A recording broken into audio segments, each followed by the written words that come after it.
அந்த ஆள் என்னை கண்ணா பண்ணான்னு திட்டி விட்டான் சார். அதை நினைச்சா எனக்கு ரொம்ப வருத்தமா இருக்கு அப்படின்னு சொல்லி கவலைப்பட்டார் ஒருத்தர். இதுல கவலைப்படுறதுக்கு என்ன இருக்குது அப்படின்னாரு ஒரு பெரியவர். அவர் ஒரு மகான். என்ன சார் இப்படி சொல்றீங்க, ஒருத்தர் நம்ம பார்த்து திட்டுனா வருத்தமா இருக்காதா அப்படின்னார்.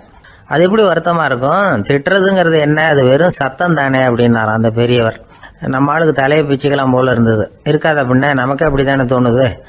அந்த பெரியவர் சொல்றது ரொம்ப பெரிய விஷயம். அதை நாம புரிஞ்சிக்க முயற்சி பண்ணலாம்னா நடைமுறை வாழ்க்கைக்கு அது ஒத்து வர்றது மாதிரி தெரிய மாட்டேங்குது. இருந்தாலும் அந்த பெரியவர் அதுக்கு என்னதான் விளக்கம் கொடுக்குறாருன்னு பார்ப்போமே. ஒரு ரயில் போயிட்டு இருக்கு, அதுல ஒரு சாது போயிட்டு இருக்கார். அந்த ரயில் அவர் ஹரித்வாரம் போயிட்டு இருக்கார். அவரு ரயில்ல ஏகப்பட்ட கூட்டம்.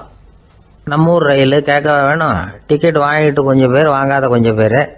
அது என்னத்துக்கு அனாவசியமா டிக்கெட் அப்படிங்கிற நினைப்புல பாதி பேர். இந்த கூட்டத்துக்கு மத்தியில அந்த சாதுவும் போயிட்டு இருக்கிறார். உட்கார்றதுக்காக இருந்த இடத்துல ஒரு ஆள் படுத்திருக்கிறான். கொஞ்சம் முரட்டு ஆசாமி. அவன் காலு பக்கத்துல கொஞ்சோண்டு இடம் பாக்கி இருந்தது. அந்த இடத்துல இந்த சாது உட்காந்துருந்தார். மெதுவா உட்காந்துக்கிட்டார் போய்.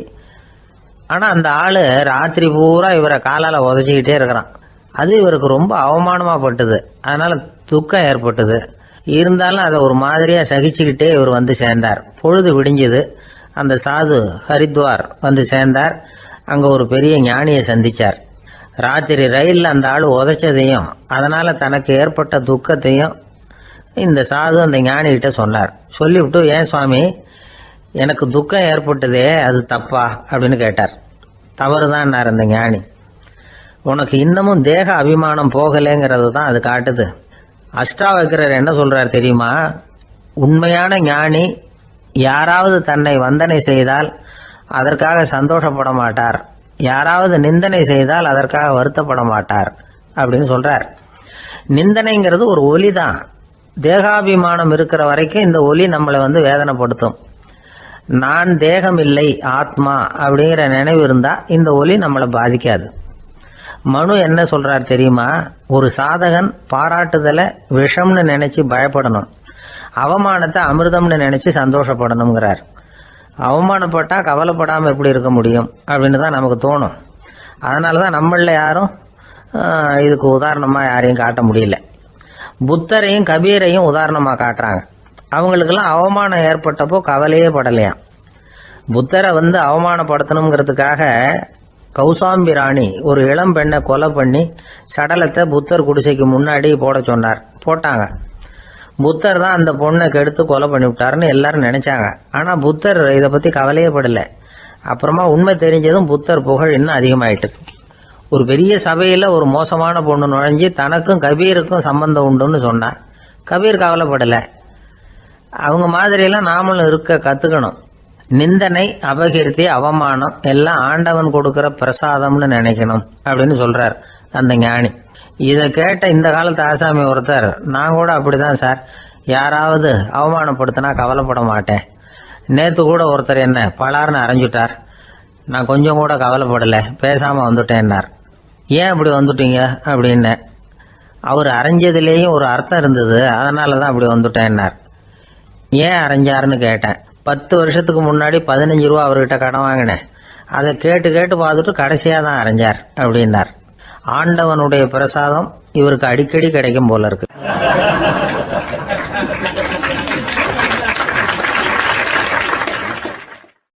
இந்த உலகமே ஒரு நாடக மேடை, நாம எல்லாரும் நடிகர்கள். இது ஞானிகள் சொல்றது. இது ஒரு பக்கம் இருக்கட்டும்.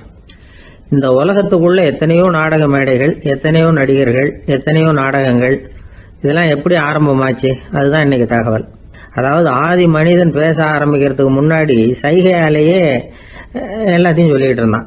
அதனால அப்பவே நடிப்பு ஆரம்பமாயிட்டுது. முதல்ல ஒரு வேட்டையத்தான் அவன் நடிச்சு காட்டியிருப்பான். இவன் எப்படி போனான், எதிரில் மிருகம் எப்படி வந்தது, அதோட எப்படி சண்டை போட்டான், எப்படி அடிச்சு கொண்டுகிட்டு வந்தான், இதை அப்படியே மற்றவங்களுக்கு நடிச்சு காட்டியிருப்பான். ஏன்னா மொழி கிடையாது. இந்த காலத்துல எல்லாம் நாடகங்கள்ல நடிக்கிறவங்கள நடிகர்கள்ங்கிறோம். ஒரு காலத்துல இவங்களுக்கு என்ன பேரு தெரியுமா? திஸ்பியர்கள் அப்படின்னு பேராம். இதுக்கு காரணம் உண்டு.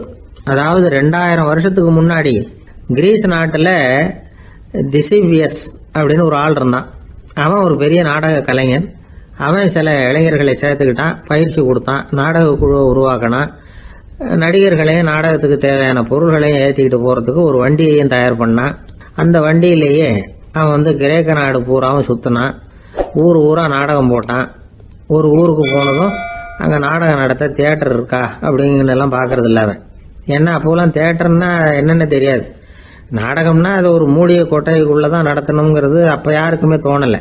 இந்த வண்டி போகும், அதுவே ஒரு பகுதி அப்படியே ஒரு மேடை மாதிரி விரிச்சிக்கும். அதில் ஏறி நின்றுக்கிட்டு நாடகத்தை நடித்து காட்டுவாங்களாம். மக்கள்லாம் எதிரில் தரையில் உட்காந்து அதை பார்த்துக்கிட்டு இருக்கிறது. உலகத்தின் முதல் நடமாடும் தியேட்டர் இதுதானா. இந்த திசைபிஎஸ் தான் முதலாக உலகத்தில் நாடகம்ங்கிற பொழுதுபோக்கை நடத்தி காட்டினவன் அப்படின்னு சொல்கிறாங்க. அவன் சொந்தமாக நாடகம் எழுதுனா, நடித்தான், நாடகத்தை இயக்கினான். அதனால தான் அவனை first man of the theatre அப்படின்னு சொல்லுவாங்க. அவன் தான் நாடக மேடையின் முன்னோடி. கிரேக்கர் காலத்திலேயே நாடக ஆசிரியர்கள், நடிகர்கள், ரசிகர்கள் இவங்கெல்லாம் உருவாயிட்டாங்களாம். நாடகத்தின் சரித்திரத்தில் இந்த 3 பிரிவும் ரொம்ப முக்கியம். அதாவது கிரேக்க தியேட்டர்கள்லாம் திறந்த வெளி மேடைகள் தான். பெரும்பாலும் மலைச்சரிவுகள், அதுவே படிப்படியாக பண்ணியிருப்பாங்க. கீழே அரைவட்ட வடிவில் மேடை, அதுக்கு ஆர்கெஸ்ட்ரான்னு பேர். பிற்காலத்தில் இதில் உட்காந்து இசைக்குழுவினர் வாய்ச்சதுனால இசைக்குழுவுக்கே ஆர்கெஸ்ட்ராங்கிற பேர் வந்துட்டுது. இப்போ கிரேக்க தியேட்டர்களில் ஒன்று, அதோட காலம் கிமு 340. அதை இன்னமும் பாதுகாத்து வச்சிருக்கிறாங்களாம். எபிடாரஸ் அப்படிங்கிற இடத்துல அது இருக்குதான். இன்னமும் அந்த தியேட்டரை பயன்படுத்திக்கிட்டு வர்றாங்களாம். சிறந்த கிரேக்க நாடகங்கள்லாம் அங்கே நடிக்கிறாங்களாம். ஆரம்ப காலத்திலேயே கட்டணம் கிடையாது. அப்புறம் பின்னாடி தான் நுழைவு கட்டணம்லாம் அப்படியே வந்துட்டு தான். நடிகர்கள் பளபளப்பான ஆடைகள் உடுத்தியிருப்பாங்களாம். இந்த குதிகால் உயர்ந்த காலணிகள் போட்டிருப்பாங்களாம். இதெல்லாம் பழைய குறிப்புகள். பலவிதமான உருவங்களில் மாஸ்க் அப்படின்னு சொல்லப்படுற முகமூடி. அதனால ஒரே நடிகர் பல வேடங்களில் நடிக்கிறது உண்டான். ஆரம்பத்தில் பெண் நடிகர்கள் கிடையாது, எல்லாம் ஆண் நடிகர்கள் தான். ரோமானியர்கள் தான் முதல் நிரந்தர நாடக மேடையை கட்டினவங்க. அதுதான் முதல் தியேட்டர். கிமு 1048 காலகட்டத்தில் பாம்பிங்கிற நகரத்தில் அதை கட்டியிருக்கிறாங்களாம். கிரேக்க ரோமானிய தியேட்டர்களின் அடிப்படையிலேயே இந்த இத்தாலிய வடிவ அமைப்பாளர்கள் இந்த குதிரை லாட வடிவில் ஒரு ஆடிட்டோரியத்தை உருவாக்கினாங்களாம். இப்படி அதை பற்றி நிறைய தகவல் இருக்குது. 1576 லண்டனில் இந்த வின்ஸ்பர்ரி, அப்புறம் இந்த பில்ட்ஸில், அப்புறம் ஜேம்ஸ் இப்படிங்கிறவர் முயற்சியால் தான் இங்கிலாந்தில் முதல் தியேட்டர் உருவாச்சான். அப்படி ஒருத்தர் இருந்தாராம். உலக நாடக மேடையின் வரலாறு இதுதான். அதாவது இப்பெல்லாம் அறிவியல் வளர்ச்சி அதிகமாயிட்டுது. திரைப்படம், தொலைக்காட்சி எல்லாம் வந்தாச்சு. ஒவ்வொரு வீடுமே ஒரு குட்டி தியேட்டர் மாதிரி ஆயிட்டுது. தொலைக்காட்சி முன்னாடி உட்காந்து எழுந்திருக்கவே மனசு வர்றதில்லை. ஒரு அம்மா ஒரு மனோதத்துவ டாக்டரை தேடிட்டு வந்தாங்களாம் இந்த காலத்தில். டாக்டர், எங்கள் வீட்டுக்காரர் எப்போ பார்த்தாலும் டிவி முன்னாடி உட்காந்துக்கிட்டு அதையே வெறிச்சு பார்த்துக்கிட்டு இருக்கிறார், உத்து பார்த்துக்கிட்டு இருக்கார், எனக்கு சந்தேகமாக இருக்குன்னாங்களாம். இது மனக்கோளாறு இல்லைங்க, ஆர்வக்கோளாறு, அவ்வளவுதான், இதுக்காக பயப்படாதீங்கன்னாரான் டாக்டர். அப்படி இல்லை டாக்டர், டிவி ஓடும் பொழுது நாம் எல்லாம் அதை பார்க்குறோம் சரி, ஆனால் அவர் அப்படி இல்லை, டிவியை நிறுத்தினதுக்கு அப்புறமும் அதையே உத்து பார்த்துட்டு உட்காந்துருக்கிறார், அதனால தான் சந்தேகப்பட்டு உங்ககிட்ட வந்தேன் அப்படின்னாங்களாம்.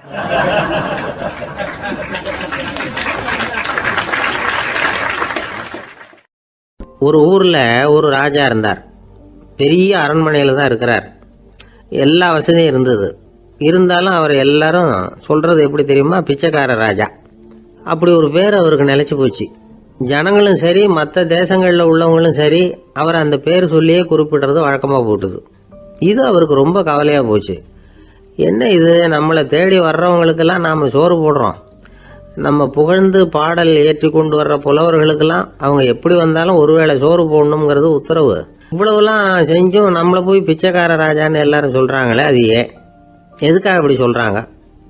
இதுதான் ராஜாவுக்கு குழப்பம். சரி, இதை பற்றி நம்ம அமைச்சர்கள்கிட்ட கேட்கலாமா அப்படின்னு யோசனை பண்ணார். இந்த விஷயத்தை போய் அவங்ககிட்ட எப்படி கேட்கறதுன்னு அவருக்கு தயக்கமாக இருந்தது. கௌரவ குறைச்சலாக தெரிஞ்சுது அவருக்கு. சரி, சாதாரண குடிமக்கள்கிட்ட இதை பற்றி கேட்கலாமா அப்படின்னு யோசனை பண்ணார். கேட்கலாம், ஆனால் அவங்க யாரும் ராஜா முன்னாடி வந்து நின்று தைரியமாக பேசக்கூடிய அளவுக்கு இல்லை. ராஜாவோட குழப்பம் நாளுக்கு நாள் அதிகமாக போச்சு. கடைசியாக அவர் ஒரு முடிவுக்கு வந்தார். அதாவது இதை பற்றி ஒரு பிச்சைக்காரங்கிட்டே கேட்டு பார்த்துட்டா என்ன, இதுதான் அவர் பண்ண முடிவு.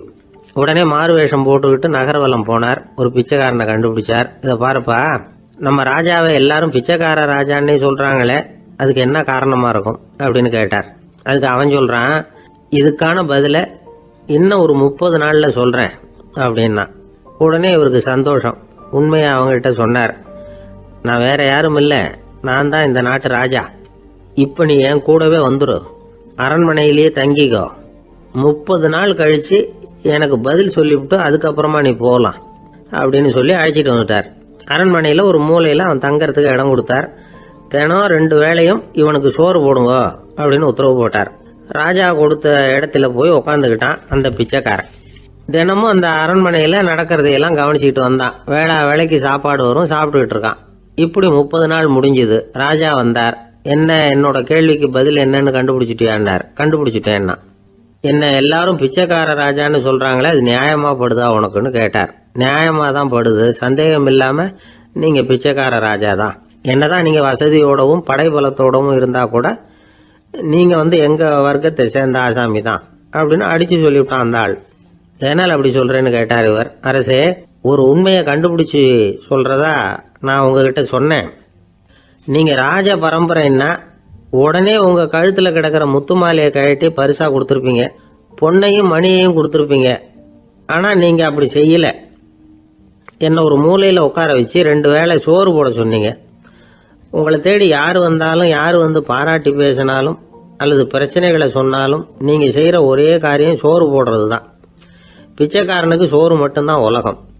உங்க விஷயத்திலையும் நீங்க அப்படித்தான் நினைக்கிறதாக தெரியுது. நல்லா கவனிங்க. எந்த ஒரு பிரச்சனைக்கும் சோறு தான் முடிவுன்னு நினைக்கிறீங்க பாருங்க. நீங்க சந்தேகமில்லாத எங்களை சேர்ந்த ஆளுதான் அப்படின்னு விட்டான் அந்த பிச்சைக்காரன். அதுக்கப்புறம் தான் அந்த ராஜா தன்னுடைய தவறுகளை எல்லாம் தேர்த்திக்கிட்டாராம். பசின்னு வர்றவங்களுக்கு சோறு தான் போடணும், அது தப்பு இல்லை. பாராட்ட வர்றவங்களுக்கெல்லாம் சோத்தையே போட்டு அனுப்புனா இப்படிதான் பேர் வரும். எனக்கு தெரிஞ்ச ஒருத்தர் தினமும் யாராவது ஒருத்தரை தன் வீட்டுக்கு அழைச்சிட்டு போவார், சாப்பாடு போட்டு அனுப்புவார். முன்னறிவிப்பு இல்லாம திடீர்னு ஒரு விருந்தாளியோட வீட்டில் போய் இவர் நிக்கிறது வழக்கம். அந்த அம்மாவும் இவருக்காக தயார் பண்ணி வச்சிருந்ததை இவர் அழைச்சிட்டு வந்திருக்கிற விருந்தாளிக்கு போட்டுருவாங்க. விருந்தாளி சாப்பிட்டுட்டு போனதுக்கு அப்புறம் இவர் மனைவி கிட்ட உனக்கு சிரமம் வேணாம் அப்படின்னு சொல்லிவிட்டு பக்கத்தில் உள்ள ஒரு ஹோட்டலுக்கு போய் காசு கொடுத்து சாப்பிட்டுட்டு வந்துருவார். பல நாள் இப்படி நடக்கும். ஒரு நாள் அவரை தனியா கூப்பிட்டுக்கிட்டு போய் ஏன் இப்படி பண்றீங்கன்னு கேட்டோம். அதுக்கு அவர் சொல்றாரு, எங்க வீட்டு சாப்பாட்டுல இருந்து தப்பிக்கிறதுக்கு எனக்கு வேற வழி எதுவும் தெரியல சார், அதனாலதான் இப்படி பண்ணிட்டு இருக்கிறேன் அப்படின்னார் ரொம்ப பரிதாபமா.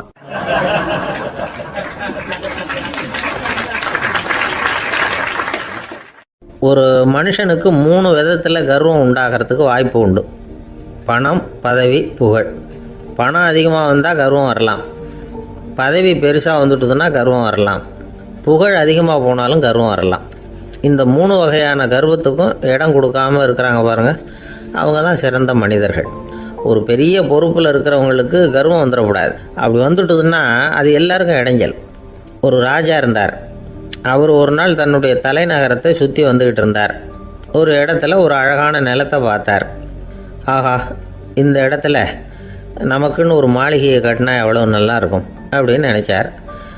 ராஜா நினச்சா அது முடியாத காரியமா? சரி, இந்த நிலம் யாருக்கு சொந்தம்னு விசாரிங்க அப்படின்னார் பக்கத்தில் இருந்தவங்கக்கிட்ட. அவங்கெல்லாம் ஓடி போய் விசாரித்தாங்க.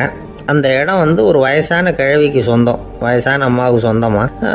அந்த அம்மா தான் அதில் ஒரு குடிசையை போட்டு குடியிருந்துக்கிட்டு இருக்கிறாங்க. சரி, அந்த நிலத்துக்கு ஒரு விலையை நிர்ணயம் பண்ணி அதை அந்த வயசான அம்மா கிட்ட கொடுத்துருங்கோ அப்படின்னு உத்தரவு போட்டார் ராஜா. ஆனால் அந்த அம்மா, இது எங்கள் பூர்வீக இடம், இதை விற்க மாட்டேன் அப்படின்னு சொல்லிவிட்டுது.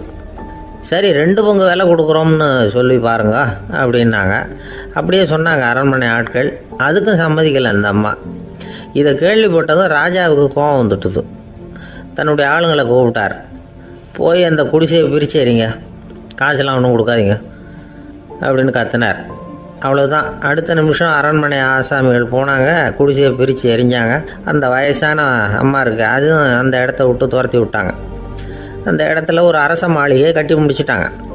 அந்த வயசான அம்மா பாவம், ராஜாவே இப்படி பண்ணால் யார்கிட்ட போய் முறையிட முடியும்? ஒரு ஞானி இருந்தார், அவர்கிட்ட போய் சொன்னாங்க. அவர் இவங்க சொன்னதை கேட்டு மனசில் வச்சுக்கிட்டார்.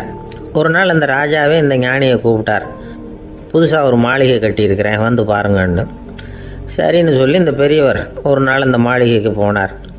சும்மா போகல, ஒரு கழுதையையும் ஓட்டிகிட்டு போனார். கொஞ்சம் சாக்குகள், வெத்து சாக்கு, அதையும் எடுத்து கழுதை முதுகில் போட்டு கழுதையை ஓட்டிகிட்டு போகிறார். ராஜா பார்த்தார். அவருக்கு இது ஆச்சரியமாக இருந்தது. என்ன இது மாளிகைக்கு வந்துட்டு போங்கன்னு கூப்பிட்டா கழுதை சாக்கு இதெல்லாம் கொண்டு வராரு, ஒன்றும் புரியலையேன்னு நினச்சார். எதுக்காக இதெல்லாம்னு கேட்டார். அரசருடைய தோட்டத்திலேருந்து கொஞ்சம் மண் எடுத்துகிட்டு போகிறதுக்கு ஆசைப்பட்றேன், அதுக்கு நீங்கள் அனுமதி கொடுக்கணும் அப்படின்னாரு இவர். இது என்ன வேடிக்கையான கோரிக்கையாக இருக்குது அப்படின்னு நினச்சார் ராஜா. இருந்தாலும் மண் தானே கேட்குறாரு, எடுத்துகிட்டு போகட்டுமே அப்படின்னு நினச்சார். சரின்னு அனுமதி கொடுத்தார். அந்த பெரியவர் தோட்டத்துக்கு போனார், மண்ணை வெட்டினார், சாக்கில் போட்டு நிரப்புனார். ராஜாவை கொஞ்சம் கிட்ட வாங்கன்னு கூப்பிட்டார். இந்த மண் மூட்டையை தூக்கி கழுதையோட முதுகில் வைக்கணும், கொஞ்சம் உதவி பண்ணுங்கன்னார். ஓ பண்ணுறேனே அப்படின்னு சொல்லி ராஜா கிட்ட போனார். மூட்டையை தூக்கி பார்க்குறாரு, முடியல, திணறி போயிட்டார். இப்போ அந்த ஞானி பேசினாராம். அரசே, இந்த ஒரு சாக்கு மண்ணையே உங்களால் தூக்க முடியல, அந்த கிழவிகிட்ட இருந்து அந்த அக்கிரமமாக அபகரித்த இந்த தோட்டம் பூராவையும் சுமக்கணும்னு ஆசைப்படுறீங்களே, அது உங்களால் முடியுமா அப்படின்னு கேட்டாராம். ராஜா யோசனை பண்ண ஆரம்பித்தார். தன்னுடைய செயலுக்காக வருத்தப்பட்டாராம். அந்த வயசான அம்மாவை உடனடியாக வரவழைச்சார். தாயே, தப்பு பண்ணிட்டேன், என்னை மன்னிச்சுக்குங்க, இன்னையிலேருந்து இந்த மாளிகையும் தோட்டமும் உங்களுக்கு தான் சொந்தம் அப்படின்னு சொல்லிவிட்டாராம். போகிறப்ப இந்த உலகத்திலேருந்து எண்ணத்தை எடுத்துகிட்டு போக போகிறோம், அதனால் ரொம்பவும் அலட்டிக்க வேண்டியதில்லை, கர்வப்பட வேண்டியதில்லை அப்படிங்கிறது ஒரு பெரிய உபதேசம். ஒரு பெரிய மனுஷன் சாக கிடந்தார், ரொம்பவும் அழுதார். ஏன் அழறீங்க அப்படின்னு கேட்டாங்க சுற்றி இருந்தவங்க. நான் சாகிறதுக்காக கவலைப்படலை, நான் நம்ம ஜனங்களுக்காக எவ்வளவோ காரியம்லாம் செஞ்சுக்கிட்டு வந்தேன். நான் செஞ்சுக்கிட்டு வந்த சேவையை இனிமேல் யார் செய்ய போகிறாங்க, அது யாரால் முடியும், அதை நினச்சி தான் அழறேன் அப்படின்னாராம். ஒருத்தர் முன்னாடி வந்தார். அதுக்காக நீங்கள் கவலைப்படாதீங்க, உங்கள் சேவையை தொடர்ந்து செய்கிறதுக்கு என்ன மாதிரி இளைஞர் பட்டாலும் தயாராக இருக்குது, இருந்தாலும் எங்கள் கவலை என்னென்னா அப்படின்னு இழுத்தார். என்ன சொல்லுங்கன்னு கேட்டார் அவர். நீங்கள் இது வரைக்கும் என்ன சேவை செஞ்சுக்கிட்டு வந்தீங்க, அதுதான் எங்களுக்கு இன்னமும் புரியாத புதிராக இருக்குது அப்படின்னாராம் அவர்.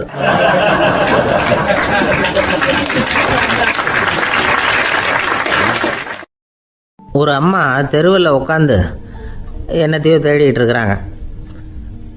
அந்த அம்மா ஒரு சூஃபி ஞானி.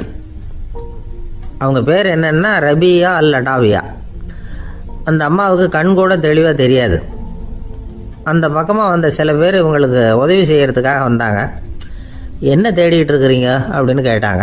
இதுக்கு அந்த அம்மா, அந்த கேள்வி அவ்வளோ முக்கியத்துவம் இல்லை, நான் தேடிட்டு இருக்கிறேன், உங்களால் முடிஞ்சால் எனக்கு உதவி பண்ணலாம் அப்படின்னாங்களாம். உதவி செய்ய வந்தவங்களுக்கு ஆச்சரியம். எதை தேடுறோங்கிறது தெரியாமல் இப்படி ஏன் நேரத்தை செலவழிக்கிறீங்க, நாங்கள் எப்படி உங்களுக்கு உதவ முடியும், எங்களுக்கு ஒன்றும் புரியலையே அப்படின்ட்டுருக்காங்க. சரி, உங்களை திருப்தி பண்ணுறதுக்காக சொல்கிறேன், ஒரு குண்டூசி தொலைஞ்சி போச்சு, அதை தேடுறேன் அப்படின்னாங்களாம் அந்த அம்மா. அதுக்கப்புறம் இவங்களும் சேர்ந்து தேட ஆரம்பிச்சிட்டாங்க. கொஞ்ச நேரம் ஆச்சு, ஒன்றும் கிடைக்கல. உதவி செய்ய வந்தவங்களும் அழுத்து போட்டாங்க. அப்புறம் கேட்டாங்க, பாருங்கம்மா, இது ரொம்பவும் பெரிய தெரு, அகலமான தெரு, அதனால் குறிப்பாக நீங்கள் எந்த இடத்துல அந்த குண்டூசியை தொலைச்சிங்க அதை சொல்ல முடியுமான்னாங்களாம். இதுக்கு அந்த அம்மா, நீங்கள் மறுபடியும் அர்த்தமில்லாத கேள்வியை கேட்குறீங்க, உங்கள் கேள்விக்கும் நான் தேடுறதுக்கும் என்ன சம்மந்தம்னாங்களாம். இதை கேட்டதும் அவங்க ஒரு மாதிரி ஆயிட்டாங்க. என்னம்மா நீங்கள் பைத்தியம் மாதிரி பேசுகிறீங்க அப்படின்னாங்களாம். சரி, உங்களை மறுபடியும் திருப்திப்படுத்துறதுக்காக சொல்கிறேன், அதை நான் எங்கள் வீட்டில் தொலைச்சிட்டேன் அப்படின்னாங்களாம். அப்புறம் எதுக்காக இங்கே வந்து தேடிட்டு இருக்கிறீங்க அப்படின்னு கேட்டிருக்காங்க. ஏன்னா இங்கே தான் வெளிச்சம் அதிகமாக இருக்குது, அங்கே வீட்டுக்குள்ளே இருட்டாக இருக்குது, அதனால் இங்கே வந்து தேடுறேன், வெளிச்சம் உள்ள இடத்துல தானே தேட முடியும் அப்படின்னாங்களாம் அந்த ஞானி. இந்த கதைக்கு என்ன அர்த்தங்கிறத பெரியவங்க சொல்கிறாங்க. அதாவது இந்த தேடுதல்ங்கிறது ஒரு வியாதி. அது நம்ம சதா அலைய வைக்கும், பைத்தியமாக மாற்றுறதுக்கு முயற்சி பண்ணோம். ஒரு காலம் அது நிறைவு அடையவே அடையாது. வாழ்வுங்கிறது ஒரு புரிந்து கொள்ள முடியாத சதா இயங்கி கொண்டிருக்கிற ஒரு செயல். அதுக்கு ஆரம்பமும் இல்லை, முடிவும் கிடையாது. எதையோ தேடணும் அப்படிங்கிற உந்துதல் நமக்குள்ளே இருக்கும், ஆனால் குறிப்பாக எதை தேடிட்டு இருக்கிறோம் அப்படிங்கிறது புரியாது. அப்படி ஏதாவது ஒன்றை தேடி அடைஞ்சிடுறோம்னு வச்சுக்கோங்க, உடனே ஒரு அதிருப்தி வந்துடும். அதனால் வாழ்க்கைங்கிறது சலிப்பு நிறைந்தது அப்படிங்கிற எண்ணத்தை உண்டாக்கிக்கிறோம். ஒன்று அடைஞ்சதுக்கு அப்புறம் இன்னொன்று தேட ஆரம்பிச்சிருவோம். ஆக இந்த தேடல்ங்கிறது நாம் ஒன்று அடைஞ்சாலும் அடையாவிட்டாலும் தொடர்ந்து நடந்துக்கிட்டு தான் இருக்கும். இதுக்கு முடிவே கிடையாது. இந்த உண்மையை நாம் நல்லா புரிஞ்சுக்கணும் அப்படிங்கிறது பெரியவங்களுடைய கருத்து. ஏழையும் தேடுறான், பணக்காரனும் தேடுறான், நோயாளியும் தேடுறான், நோய் இல்லாதவனும் தேடுறான், அதிகாரம் உள்ளவனும் தேடுறான், அதிகாரம் இல்லாதவனும் தேடுறான், முட்டாளும் தேடுறான், அறிவாளியும் தேடுறான்.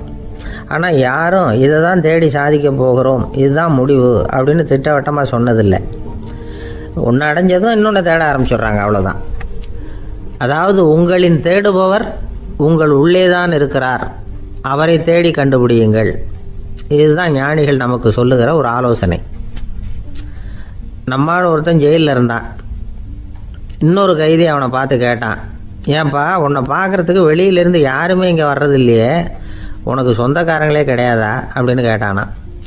ஏன் இல்லை, எனக்கு சொந்தக்காரங்க நிறைய பேர் உண்டு, அவங்க என்னை பார்க்க வராததுக்கு காரணம் வேற அப்படின்ட்டுருக்கான் இவன். என்ன காரணம்னு கேட்டான் அவன். அதுக்கு இவன் சொன்னானா, அதுக்கு என்ன காரணம்னா அவங்க எல்லாரும் இங்கே உள்ளேயே இருக்கிறாங்க அப்படின்னானா.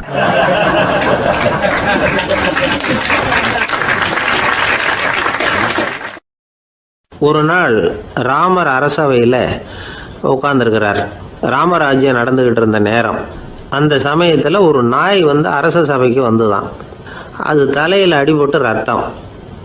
அந்த கோலத்தில் அது அங்கே வந்தது. எல்லாரும் ஆச்சரியமாக அதை பார்த்தாங்க. ராமரும் அந்த நாயை பார்த்தார். நீங்கள் வந்த காரியம் என்ன, என்ன நடந்தது, எதுவாக இருந்தாலும் பயப்படாமல் சொல்லு அப்படின்னார். உடனே அந்த நாய் மெதுவாக சொல்ல ஆரம்பிச்சுதான். ஐயா, நான் தெருவில் போய்கிட்டு இருந்தேன். வழியில் ஒருத்தர் வந்தார். அவர் வேத சாஸ்திரம்லாம் படித்த பெரியவர். அவர் எந்த காரணமும் இல்லாமல் அவர் கையில் வச்சுருந்த குச்சியால் என் தலையில் அடிச்சுட்டார். அதுதான் தலையில் ரத்தம். இதை நீங்கள் விசாரித்து தகுந்த தீர்ப்பு வழங்கணும் அப்படின்னு தான் அந்த நாய். ராமர் பார்த்தார். உடனே தன்னுடைய காவலர்களை அனுப்புனார். அந்த ஆளை எங்கே இருந்தாலும் போய் கொண்டுகிட்டு வாங்க அப்படின்னு விட்டார். காவலர்கள் போனாங்க. அந்த ஆளை பிடிச்சி கொண்டு வந்துட்டாங்க. அரண்மனைக்கு வா அப்படின்னு சொல்லி கூப்பிட்டுட்டு வந்துட்டாங்க. என்ன நடந்ததுன்னு விசாரித்தார் ராமர். அதுக்கு அந்த ஆள் சொன்னார், நான் வீதி வழியாக வந்துக்கிட்டு இருந்தேன். குறுக்க இந்த நாய் வந்தது. நான் அவசரமாக போய்கிட்டு இருந்தேன். இது எனக்கு வழி விடாமல் குறுக்க பூந்து இடைஞ்சல் பண்ணிச்சு. எனக்கு கோபம் வந்துட்டுது. அதனால் அடிச்சுட்டேன். வேத சாஸ்திரம் படித்த நான் என் வசம் இழந்து கோபப்பட்டது பெரிய தப்பு தான். அதை நான் ஒத்துக்கிறேன். குற்றத்தை ஒப்புக்கொள்கிறேன். எனக்கு என்ன தண்டனை கொடுக்கணுமோ அதை கொடுங்க, ஏற்றுக்கிறேன் அப்படின்னு விட்டார். சரி, இப்போ அந்த ஆளுக்கு தண்டனை கொடுக்கணும். என்ன தண்டனை கொடுக்கறது யோசனை பண்ணார் ராமர். அதையும் அந்த நாய்கிட்டே கேட்டார். நீயே சொல்லு, என்ன தண்டனை கொடுக்கலாம் இவருக்கு அப்படின்னார். இதுக்கு அந்த நாய் என்ன சொல்லிச்சு தெரியுமா?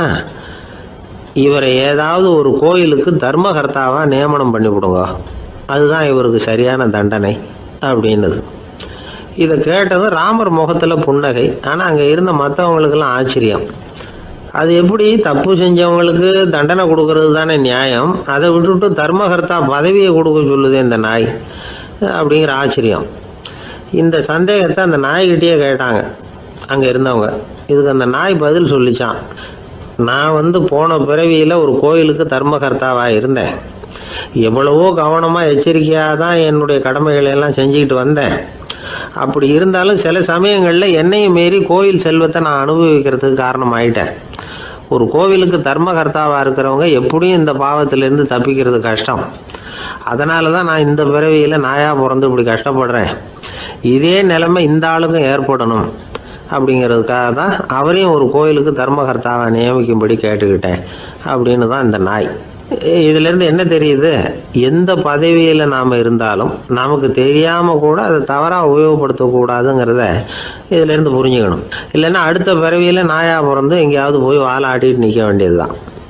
கோவில் வாசலில் 2 நாய் பேசிக்கிட்டு இருந்துதான். போன ஜென்மத்தில் நான் மனுஷனாக தான் இருந்தேன். ஒரு கோவில் பூசாரி பேச்சை கேட்டுவிட்டு அவரோட கூட்டு சேர்ந்துக்கிட்டு ஆண்டவன் போட்டிருந்த நகையெல்லாம் அபகரித்து என்கிட்ட கொடுத்தாரு அவர். நான் எடுத்துகிட்டு வந்துட்டேன். திருடினது அந்த ஆள் தான், எடுத்துக்கிட்டு வந்தது தான் நான். இருந்தாலும் நான் மட்டும் நாயாக பிறந்துட்டேன். இப்போ மட்டும் அந்த பூசாரி என்கிட்ட மாட்டினா கடித்து குதறி விடுவேன் அப்படின்னு தான். அவசரப்பட்டு அப்படி செஞ்சுடாதே. பதிலுக்கு அவரும் உன்னை திருப்பி கடித்தாலும் கடிச்சிருவார். ஏன்னா அவரும் இப்போ ஒரு நாயாக தான் பிறந்திருக்கிறார் அப்படின்னு தான் இன்னொன்று. அது எப்படி உனக்கு தெரியும்னு தான் இது. நான் தானே அது அப்படின்னு தான் அந்த நாய்.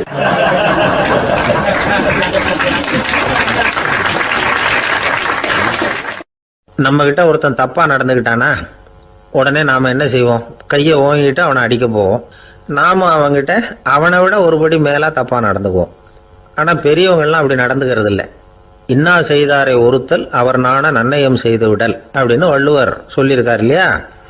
அதுக்கு தகுந்த மாதிரி நடந்துக்குவாங்க. பாயசித் விஸ்தாமிங்கிறவர் ஒரு பெரிய ஞானி.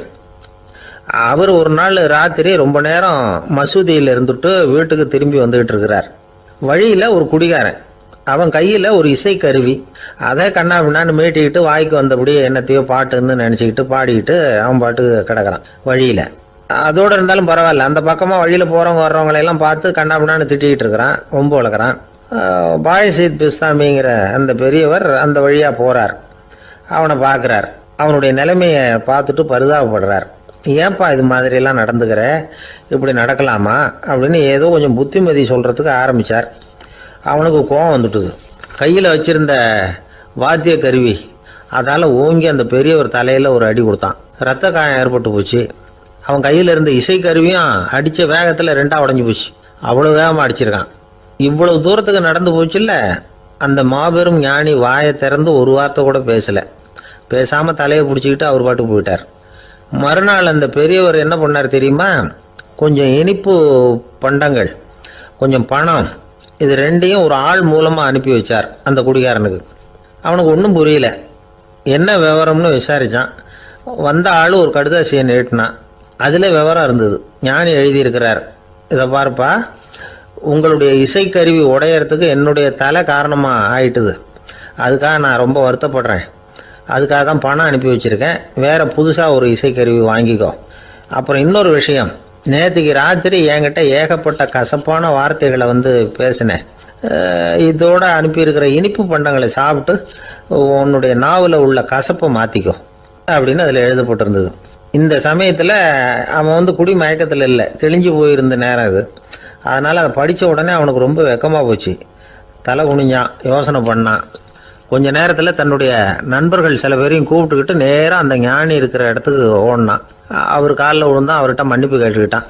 பெரியவங்களே தெரியாமல் நான் இந்த பாவ செயலை பண்ணிவிட்டேன், என்னை மன்னிச்சுங்க. உங்களுடைய பொறுமையும் போதனையும் என்னுடைய கண்ணை திறந்துட்டுது.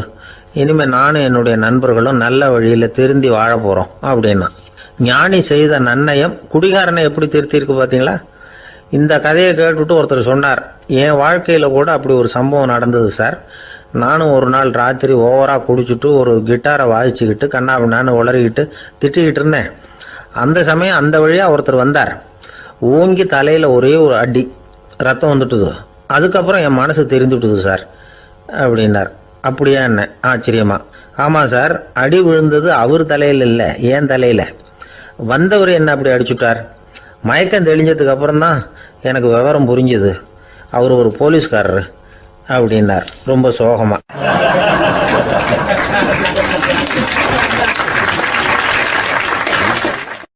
அந்த ஆளுக்கு பேச தெரியாது, அவர்கிட்ட கொஞ்சம் எச்சரிக்கையாக நடந்துக்கோ அப்படின்னு சொல்கிறது உண்டு. அப்படின்னா என்ன அர்த்தம்? அவர் இன்னமும் குழந்தையாகவே இருக்கிறாரு, இன்னும் பேச்சு வரலன்னு அர்த்தம்? அப்படி இல்லை, அவருக்கு நாகரிகமாக பேச தெரியலன்னு அர்த்தம். பேசுறதுங்கிறது மனுஷனால் மட்டுமே முடியக்கூடிய ஒரு காரியம். அப்படி இருந்தும் அதோட பெருமையை அவன் இன்னமும் சரியாக புரிஞ்சிக்கலன்னு தான் சொல்லணும். அதனால தான் அவன் அளவுக்கு அதிகமாக வார்த்தைகளை கொட்டி விடுறான். அதுக்கப்புறம் அதையெல்லாம் திருப்பி அள்ள முடியாமல் கிடந்து கஷ்டப்படுறான். கொட்டின வார்த்தையை அள்ள முடியுமா? ஒருத்தரை இன்னைக்கு பார்த்து முட்டாள்னு திட்டி விடுறீங்க, நாளைக்கு மறுபடியும் அவர்கிட்ட போய் நேற்றுக்கு உன்னை முட்டாள்னு சொல்லிவிட்டேன், அந்த வார்த்தையை திருப்பி கொடு, வாங்கிட்டு போயிடுறேன் அப்படின்னு நான் சொல்ல முடியும்? அவன் கோபக்காரனாக இருந்தால் நேற்றுக்கே அதை வேறு விதமாக உங்களுக்கு திருப்பி கொடுத்துருப்பான். உலகத்தில் எவ்வளவோ ஜீவராசிகள் இருக்குது, அதுக்கெல்லாம் வாய் இருக்குது. அந்த வாயெல்லாம் எதுக்கு உபயோகம்? சாப்பிட்றதுக்காக. ஆனால் நமக்கு இருக்கிற வாய் சாப்பிட்றதுக்காக மட்டும் இல்லை, பேசுறதுக்காகவும் தான். பேச முடியலன்னா வாய் இருந்தால் கூட அது வாயில்லா ஜீவன் தான். ஒரு பையனை பார்த்து அது வாய் உள்ள புல்லாக பொழைச்சிக்கும் அப்படின்னா மற்ற பையன்களுக்கெல்லாம் முகத்தில் வாயே இல்லைன்னு அர்த்தம்? அப்படி இல்லை, அந்த பையன் கொஞ்சம் கெட்டிக்காரத்தனமாக பேசுவான்னு அர்த்தம். அதனால் எப்படி பேசணும் அப்படிங்கிறத நாம் முக்கியமாக தெரிஞ்சுக்கணும். இதுக்கு 8 விதமான குறிப்புகளை நம்ம பெரியவங்க சொல்லியிருக்கிறாங்க. பேச்சுக்கு 8 அங்கங்கள் உண்டு அப்படின்னு அவங்க சொல்கிறாங்க. அதெல்லாம் என்னென்ன அப்படின்னா, உண்மை, நன்மை, அன்பு, நிதானம், இனிமை, ஆழம், சமயமறிதல், சபையறிதல். இந்த 8 தன்மையும் பேச்சில் இருக்கணுமா. இதையே கொஞ்சம் விவரமாக சில பேர் போர்டில் எழுதி வச்சுருப்பாங்க. அதாவது எழுத்துலையாவது அதெல்லாம் இருக்கட்டுமே அப்படின்னு நினச்சி நீங்கள் கூட சில இடங்களில் இதை பார்த்துருக்கலாம். அதாவது உண்மையே பேசுக, நன்மையே பேசுக, அன்பாக பேசுக, நிதானமாக பேசுக, இனிமையாக பேசுக, ஆழமுடையதாக பேசுக, சமயமறிந்து பேசுக, சபையறிந்து பேசுக, இப்படி எழுதி வச்சுருப்பாங்க. இந்த 8 அம்சமும் சரியாக பொருந்தி இருந்தால் தான் அது பேச்சு. மற்றதெல்லாம் பேச்சாகிடாது. பேச்சு ஒரு சிறந்த கலை. எல்லாத்தையும் விட பேசாமல் இருந்தும் பழகணும், அது ரொம்ப முக்கியம். உண்மையே பேசணும். சத்தியத்துக்கு மதிப்பு கொடுக்குறவங்கள தான் சரித்திரம் மதிக்கும். உண்மை பேசினா மட்டும் போதாது, அந்த உண்மையில் நன்மை கலந்துருக்கணும். கொலைகாரனுக்கு பயந்துக்கிட்டு ஒருத்தன் உங்கள் வீட்டுக்குள்ளே ஒளிஞ்சிருக்கிறான். அந்த முரட்டு ஆசாமி கையில் அறிவாளோடு வந்து அவங்க வந்தானான்னு உங்ககிட்ட கேட்குறான்னு வச்சுங்க. உண்மைதான் உயர்வு தரும் அப்படின்னு நினச்சிக்கிட்டு, ஆமாம் உள்ளே தான் இருக்கிறான், அடுப்பங்கரையில் குதிருக்கு பின்னாடி உட்காந்துருக்கிறான், போய் பிடிச்சிட்டு போங்க அப்படின்னு நான் சொல்லுவீங்க. அது நன்மை இல்லாத உண்மை. அதனால் பிரயோஜனம் கிடையாது. அதே மாதிரி உங்கள் பேச்சில் அன்பு இருக்கணும், நிதானம் இருக்கணும், இனிமை இருக்கணும், சிந்தித்து பேசணும், சமயம் அறிந்து பேசுகிறதும் முக்கியம். அதை பற்றி நமக்கு வேறு யாரும் சொல்லிக் கொடுக்க வேண்டியதில்லை. எந்த நேரத்தில் யாருக்கிட்ட எப்படி பேசினா காரியம் நடக்கும் அப்படிங்கிறது நமக்கு நல்லா தெரியும். அது கைவந்த கலை. அவையறிந்து பேசுகிற திறமை பேச்சாளர்களுக்கு ரொம்ப அவசியம். அது இல்லைன்னா நிலைமை பரிதாபமாயிடும். ஒரு பேச்சாளர் ரொம்ப மும்முரமாக பேசிக்கிட்டே இருந்தாராம். ரொம்ப நேரம் நிறுத்தவே இல்லை, பேசிக்கிட்டே இருக்கிறார். சபையில் இருந்தவங்கலாம் ஒவ்வொருத்தராக எழுந்திரிச்சு போய்கிட்டே இருக்கிறாங்க. கடைசியில் 2 பேர் தான் அக்கறையாக பேசுகிறவரை கவனிச்சிட்டு உட்காந்துருந்தாங்களாம். மேடையில் பேசிக்கிட்டு இருந்தவர் அவங்கள பார்த்து சொன்னாராம், எனக்கு கூட்டம் முக்கியம் இல்லை, எவ்வளவு பேர் என் பேச்சை கேட்குறாங்க அப்படிங்கிறது முக்கியம் இல்லை. நீங்கள் 2 பேராவது ஊக்கமாக என்னை கவனிச்சிக்கிட்டு உட்காந்துருக்குறீங்க, அது போதும். உங்களுக்காகவே நான் பேசிக்கிட்டு இருக்கிறேன் அப்படின்னார். இதை கேட்டதும் உட்காந்துருந்த 2 பேரில் ஒருத்தர் எழுந்திருச்சு, அப்படி இல்லைங்க, நாங்கள் 2 பேரும் நீங்கள் பேசி முடித்த உடனே தொடர்ந்து பேச வேண்டிய ஆளுங்க, அதுக்காக தான் காத்துக்கிட்டு இருக்கிறோம், சீக்கிரம் முடிங்க அப்படின்னாங்களாம்.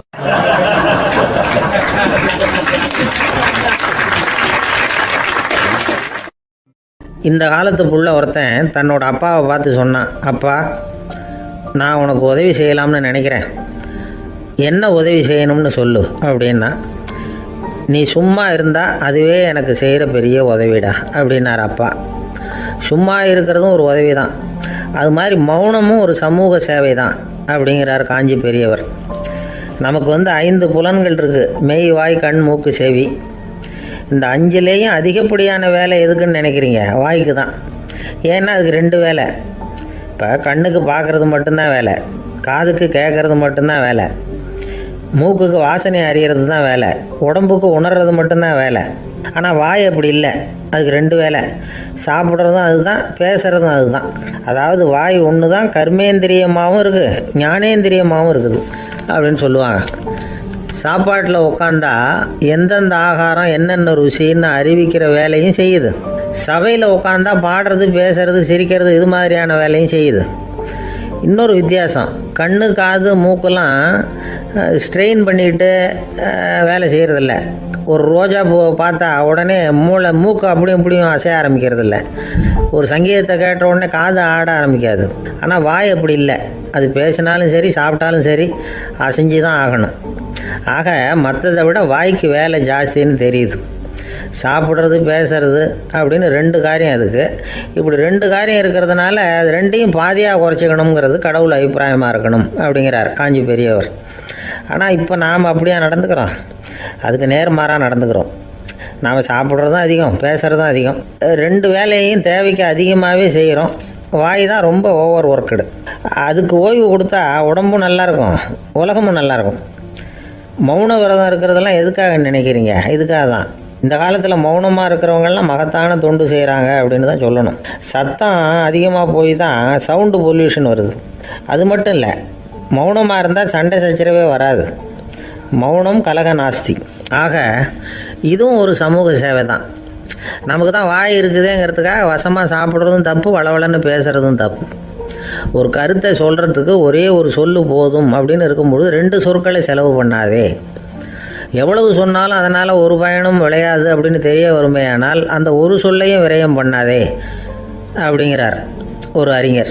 எல்லா குணங்கள்லேயும் மௌனம்தான் சிறந்தது அப்படிங்கிறார் ஒருத்தர். மௌனமாக இருக்கிறது மூலமாக மற்றவர்கள் குறைகளை நம்மளால் தெரிஞ்சிக்க முடியும். அதே சமயத்தில் நம்மக்கிட்ட இருக்கிற குறைகளை மற்றவங்களுக்கு தெரியாமல் மறைச்சிக்கவும் முடியுங்கிறார் அவர். உண்மைதானே? ஒரு பெரிய மேடை பேச்சாளர், பொது வாழ்க்கையில் 25 வருஷ காலமாக ஈடுபட்டிருக்கிறவர். அவர் மனைவி ஒரு நாள் சொன்னாங்க, எங்கள் வீட்டுக்காரர் 25 வருஷ காலமாக பொது வாழ்வில் ஈடுபட்டிருந்தா கூட இந்த மாதம் 10ஆம் தேதியிலேருந்து தான் மக்களுக்கு சேவை செய்ய ஆரம்பிச்சிருக்கார் அப்படின்னு நாங்கள் ரொம்ப பெருமையாக. 10ஆம் தேதிக்கு அப்படி என்ன விசேஷம் அப்படின்னு கேட்டோம். அன்னையிலேருந்து தான் அவர் மேடையில் பேசுகிறத நிறுத்தினார் அப்படின்னாங்க அந்த அம்மா.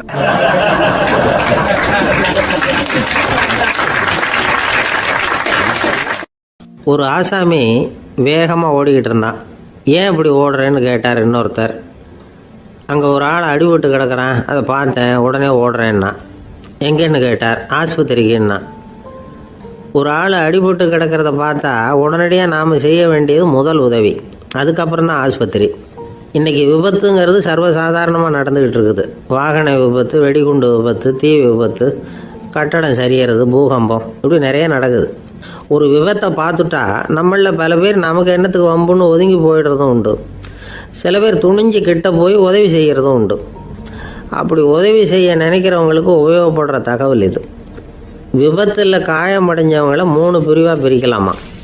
முதல் வகை கொஞ்சம் சீரியஸானது, உயிருக்கு உடனே ஆபத்து தரக்கூடியது. மூளை காயம், முகம், கழுத்து காயங்கள், இருதயம், நுரையீரல் காயங்கள், வயத்தில் உள்ளுறுப்பு காயங்கள், அதிகப்படியான இரத்தப்போக்கு, இதனால எல்லாம் பாதிக்கப்பட்டிருந்தால் அது முதல் வகை அப்படின்னு நாமளே மனசுக்குள்ளே முடிவு பண்ணிக்கணும். இவங்களுக்கெல்லாம் உடனடியாக முதல் உதவி கொடுக்கணும். தாமதப்படுத்தாமல் ஆஸ்பத்திரிக்கு கொண்டுகிட்டு போயிடணும். இப்படி கொஞ்சம் எச்சரிக்கையாக நடந்துக்கிட்டால் அவங்களில் பல பேரை காப்பாற்றி போடலாம். 2வது வகை எப்படின்னா, முதல் உதவி விரைவாக கிடைச்சா உயிர் பிழைக்கக்கூடிய மார்பு காயங்கள், கைகால் எலும்பு முறிவு, இடுப்பு முதுகெலும்பு காயம், சீரான இரத்த சேதம், இப்படிப்பட்டவங்களை 2வது வகையாக பிரிக்கணும். ஆபத்து இல்லாத சிராய்ப்புகள், சிறு காயங்கள், இரத்த உறைவுகள், இதனால் பாதிக்கப்படுறவங்க 3வது வகை. ஒருத்தர் தலையில் அடிபட்டு நினைவு விழுந்துட்டாருன்னு வச்சுங்க, அவருக்கு வாந்தி வர்றதுனால புறையேறி மூச்சு அடைப்பு உண்டாகும். இப்படி ஆகாமல் இருக்கிறதுக்காக தலையை ஒரு பக்கமாக சாய்ச்சி வைக்கலாம். நாடி துடிப்பையும் இதய துடிப்பையும் தொட்டு பார்க்கணும். அது குறைஞ்சிருந்தாலும் சரி, நின்று இருந்தாலும் சரி, அவர் மார்பை நிமிஷத்துக்கு 80 தடவை உள்ளங்கையால் அழுத்தி இதய துடிப்பை மீட்கிறதுக்கு உதவி பண்ணணும். கழுத்தில் காயம்பட்டாலும் ஆபத்து அதிகம். கழுத்துக்கு அடியில் ஒரு துண்டை மடித்து வைக்கலாம். 2 பக்கமும் சின்ன தலையணை அல்லது துணி மடிப்புகளை வச்சு கழுத்தை அதிகமாக அசையாமல் பார்த்துக்கலாம். முதுகெலும்பு முறிஞ்சிருக்குமோ அப்படிங்கிற சந்தேகம் இருந்ததுன்னா அவரை அதிகமாக அசைய விடக்கூடாது. அதிகமாக அசைஞ்சால் தண்டு இடத்துல பாதிப்பு ஏற்பட்டு கை கால் விளங்காமல் போயிடும். அவரை ஒரு கனமான போர்வை இல்லைன்னா பாயில் படுக்க வச்சு 4 பேர் மெதுவாக தூக்கி மருத்துவ உதவிக்கு அனுப்பி வைக்கலாம். கையெலும்பு முறிஞ்சிருந்தால் முறிஞ்ச பாகத்தை உடம்போடு சேர்த்து அசையாமல் கட்டி போடலாம். கால் எலும்பு முறிஞ்சிருந்தால் மற்ற காலோடு சேர்த்து கட்டி போடலாம். முறிஞ்ச பாகம் தொங்காமல் பார்த்துக்கணும், அப்போ தான் வீக்கம் உண்டாகாமல் இருக்கும். வெட்டு காயம், குண்டடிப்பட்ட காயம், இதிலெல்லாம் ரத்தப்போக்கு அதிகமாக இருக்கும். ரத்தம் வெளியேற ஆபத்து அதிகம். சுத்தமான துணியை பல மடிப்புகளை மடித்து காயத்தின் மேலே வச்சு அழுத்தமாக ஒரு 10 நிமிஷம் பிடிச்சிக்கணும். ரத்தம் நின்ன உடனே காயத்துக்கு கட்டு போடலாம். சில சமயம் காயம்பட்ட பாகத்தை உயரமாக தூக்கி பிடிச்சிக்கிட்டா தான் ரத்த கசிவு நிற்கும். இந்த விவரங்களையெல்லாம் கொஞ்சம் மனசில் வாங்கி வச்சுக்கிட்டோம்னா சமயத்தில் உதவும். ஏன்னா இந்த காலத்தில் விபத்து எந்த ரூபத்தில் எப்போ வரும்னு யூகிக்கவே முடியல. நண்பர் ஒருத்தர் சொன்னார், நேற்றுக்கு பாருங்கள் சார், என் கண்ணு முன்னாடியே ஒரு சின்ன விபத்து நடந்ததுன்னார். என்னன்னு விசாரித்தோம். ஒரு பஸ்ஸில் வந்துக்கிட்டு இருந்தேன். அந்த பஸ்ஸில் பின்பக்கம் படி ஓரமாக நின்றுக்கிட்டு இருந்த ஒருத்தர் ரோட்டில் விழுந்துட்டார். டிரைவர் அதை கவனிக்கலை, நிறுத்தாமல் அவர் பாட்டுக்கு போகிறாருனார். கண்டக்டர் உடனே விசில் கொடுத்து பஸ்ஸை நிறுத்த வேண்டியது தானே அப்படின்னோம். அதுதான் சார் முடியாமல் போச்சுன்னார் அவர். ஏன்னு கேட்டாங்க. தவறி கீழே விழுந்ததே அந்த கண்டக்டர் தான் சார் அப்படிங்கிறார்.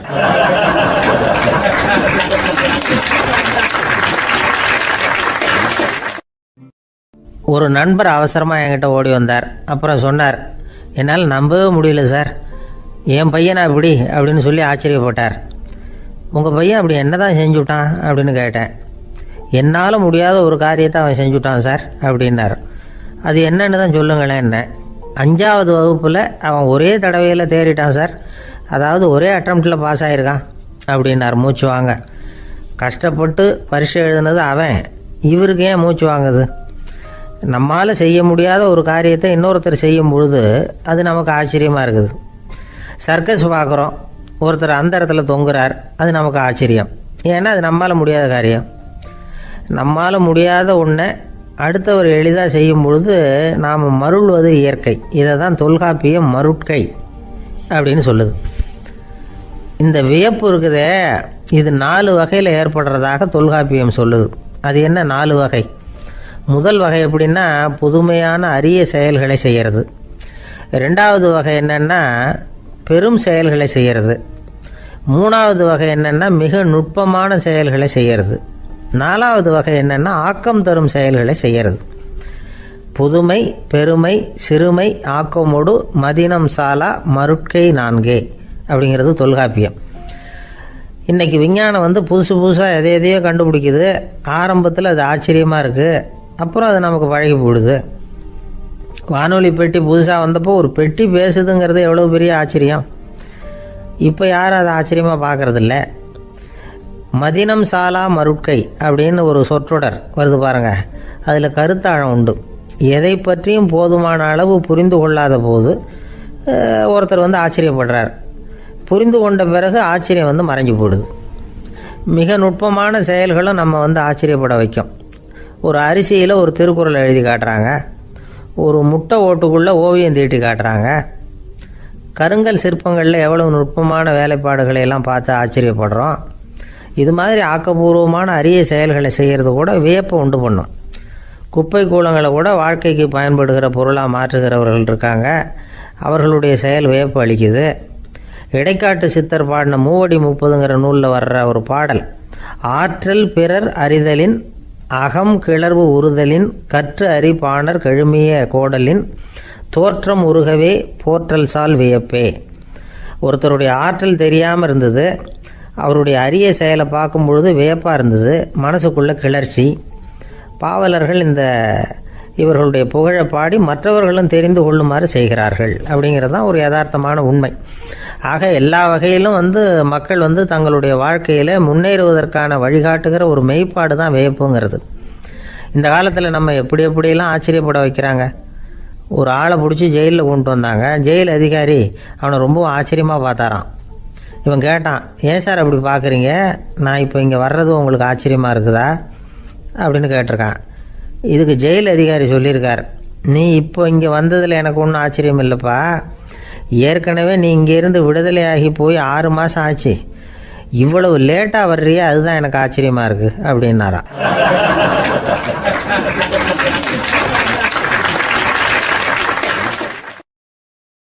ஆஃபீஸை முடிஞ்சு வீட்டுக்கு போகிற சமயத்தில் ஒருத்தர் கடைக்கு போய் ஸ்வீட் வாங்கினார். சரி, வீட்டுக்கு பிள்ளைங்களுக்கு தான் வாங்கிட்டு போகிறார் அப்படின்னு மற்றவங்க நினச்சாங்க. அவர் அப்படி செய்யல. அந்த இடத்துலையே பொட்டலத்தை பிரித்தார். திருட மாதிரி அப்படியே சுற்றி ஒரு தரம் பார்த்துக்கிட்டார். யாரும் தெரிஞ்சவங்க இல்லைங்கிறத முடிவு பண்ணிவிட்டு அவசரமாக அதை அப்படியே போட்டு முழுகிவிட்டு கையை தொடச்சிக்கிட்டு நல்ல பிள்ளை மாதிரி நடந்து போக ஆரம்பிச்சிட்டார். அவர் யாருன்னா, அவரோட பிரச்சனை எல்லாருக்கும் தெரியாது, சில பேருக்கு தான் தெரியும். அதாவது அவர் உடம்புல சர்க்கரை இருக்குதுன்னு டாக்டர் சொல்லிவிட்டாராம். அதனால் வீட்டில் சர்க்கரையே இவர் கண்ணில் காட்டுறதில்ல. அதனால் இவர் யார் கண்ணிலையும் படாமல் இப்படிப்பட்ட வேலைகள்லாம் செய்கிறது வழக்கம். யாருக்கும் தெரியாமல் இப்படி ஸ்வீட்டை வாங்கி சாப்பிட்டுட்டு அவர் பாட்டுக்கு போயிடுறது. இப்படிப்பட்டவங்களுக்கெல்லாம் கொஞ்சம் ஆறுதலான தகவல் இன்றைக்கி. அது என்னென்னா, நாம் சாப்பிட்ற சர்க்கரைக்கும் நம்ம உடம்பில் உள்ள சில கோளாறுகளுக்கும் அப்படி என்ன தான் சம்மந்தம் இருக்குது.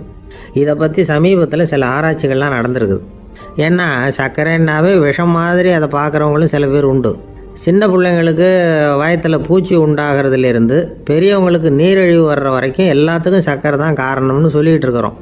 ஆனால் அந்த அளவுக்கு பயப்பட வேண்டிய அவசியம் இல்லை அப்படின்னு சொல்கிறாங்க. சர்க்கரை வியாதி, இருதய நோய், பித்த நீர் பை நோய், இதெல்லாம் சில நோய்கள்லாம் நாம் சாப்பிட்ற சர்க்கரைக்கும் தொடர்பு இருக்குன்னு நினைக்கிறோம். ஆனால் அப்படி சம்பந்தம் உண்டுங்கிறதுக்கு போதுமான அளவுக்கு ஆதாரம் இல்லை அப்படிங்கிறாங்க ஆராய்ச்சியாளர்கள். ஒரே ஒரு சம்பந்தம் தான் உறுதியாக இருக்குதான்.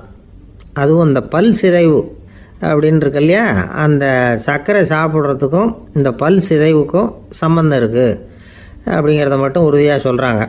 சர்க்கரைன்னா நாம் சாப்பிட்ற ஜீனி மட்டும் இல்லை, பழம், காய்கறி, பால், தேன் இப்படி எல்லாத்துலேயும் அது இருக்குது. கேரட்டு கொடுக்குற சத்தில் 88% சர்க்கரை, ஆப்பிள் கொடுக்குற சக்தியில் 95% சர்க்கரை. இது ஜீனி சர்க்கரை, இது ஆப்பிள் சர்க்கரை அப்படிங்கிற வித்தியாசம்லாம் உடம்புக்கு கிடையாது. ரெண்டுமே உடனடியாக சக்தி கொடுக்குது. ஒரு ஸ்பூன் சர்க்கரையில் 16 கலோரி தான் சத்து இருக்குது. அதிகமாக சர்க்கரை சாப்பிட்டா நீரிழிவு வந்துருங்கிறது தப்பான ஒரு அபிப்பிராயம். டயபெட்டிஸுங்கிறது ஒரு மெட்டபாலிக் டிசார்டர், அவ்வளவுதான். அதாவது நாம் சாப்பிட்ற சர்க்கரையை நம்ம உடம்பு திறமையாக உபயோகப்படுத்திக்க முடியல அப்படின்னு அர்த்தம். அதனால தான் அதிகமாக இனிப்பு வேணாம்னு சொல்கிறோம். ஏற்கனவே உடம்பால் முடியாத ஒன்றை மறுபடியும் அது தலையில் சுமத்தி அதிகமாக வேலை வாங்க வேணாமே அப்படிங்கிறதுக்காக தான். ஆகாரத்தில் அதிகமாக சர்க்கரை இருந்தால் அதனால் உடனே சர்க்கரை வியாதி வந்துடும்ங்கிறதுக்கு விஞ்ஞான ரீதியாக போதுமான ஆதாரம் இல்லை. அதனால் எப்போவாவது அதிகமாக ஸ்வீட்டு சாப்பிட்டுட்டா ஐயோ அதிகமாக சாப்பிட்டோமோ என்ன பண்ண போகுது தெரியலையே அப்படின்னு நினச்சி மனசை போட்டு குழப்பிக்க வேண்டியதில்லை. பொதுவாக எதுவுமே அதிகமாக வேண்டாம், எல்லாம் சீராக இருந்தால் போதும். நீரிழிவுங்கிறது புதுசாக வந்துட்ட ஒரு நோய் இல்லை, ரொம்ப காலமாகவே இருக்கிற ஒன்று தான். நம்ம முன்னோர்கள் இதை மதுமேகம் அப்படின்னு சொல்லுவாங்க. அதை கட்டுப்படுத்துறதுக்கு அவங்களே சில வழிமுறையை சொல்லி வச்சுருக்கிறாங்க. அது என்னென்னா வேறு ஒன்றும் இல்லை, இந்த பாவக்காய், முள்ளங்கி, அருகம்புல், அவ்வளவுதான். வெள்ளை முள்ளங்கி இருக்குல்ல, அதை வாரத்துக்கு 3 நாள் சாப்பிட்டுக்கிட்டு வாங்க. நூலுக்கோல் ரொம்ப நல்லது. இல்லைன்னா முள்ளங்கி சாறு 1 ounce சாப்பிட்டுட்டு வரலாம். ரத்தத்தில் சேர்கிற சர்க்கரை அளவை இதெல்லாம் கட்டுப்படுத்துது. சிறுநீரில் காணப்படுகிற சர்க்கரை அளவையும் சமநிலைப்படுத்துது. தினமும் ஆகாரத்தில் கோதுமை, கேழ்வரகு, வெந்தயம், கருவேப்பிலை, சோயாபீன்ஸ் எது கிடைக்குதோ சேர்த்துக்கலாம். இப்படிலாம் செஞ்சுக்கிட்டு வந்தால் அப்புறம் வீட்டுக்கு தெரியாமல் கடையில் போய் நின்றுக்கிட்டு ஸ்வீட் வாங்கி திருட்டுத்தனமாக சாப்பிட வேண்டிய அவசியமே உங்களுக்கு வராது. 2 ஆசாமிகள் கடற்கரையில் உட்காந்து சாவகாசமாக பேசிக்கிட்டு இருந்தாங்களாம். ஒருத்தர் சொன்னார், இன்னொருத்தருக்கு தெரியாமல் ஸ்வீட்டு சாப்பிட்றதே எப்பவும் இடைஞ்சல் தான் சார். நேற்றுக்கு பாருங்கள் அப்படி தான் சாப்பிட்டுக்கிட்டு இருந்தேன், வீட்டுக்காரி கண்ணில் போட்டுவிட்டுது, அதுக்கப்புறம் ஒரே ரகலையாக போச்சு அப்படின்னாராம். எனக்கு கூட அப்படி தான் சார் ஆகிட்டுது, ஒரே ரகலை அப்படின்னாராம் இன்னொருத்தர். நீங்கள் சாப்பிட்டதும் உங்கள் வீட்டுக்காரங்க கண்ணில் போட்டுவிட்டுதா சார் அப்படின்னு கேட்டிருக்காரு இவர். அதுக்கு அவர் சொன்னாராம், அப்படி இல்லை சார், கடைக்காரர் கண்ணில் போட்டுவிட்டுதோ, நான் அவருக்கு தெரியாமல் அந்த ஸ்வீட்டை அவர் கடையிலேருந்து எடுத்திருந்தேன் அப்படின்னு விளக்கம் கொடுத்தாராம் இந்த ஆள்.